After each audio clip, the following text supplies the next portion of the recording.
নিজের দম্ভ যত সাজে অস্ত্রোলে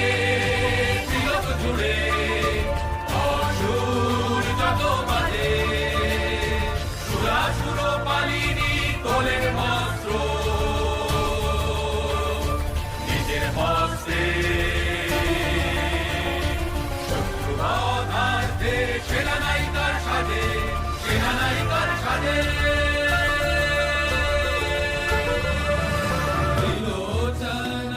ললিতা পঞ্চমীতে পূজ্যা দশ মহাবিদ্যার অন্যতমা আদি পরাশক্তি দেবী ললিতা ত্রিপুরা সুন্দরী ষোড়শী কামাক্ষী।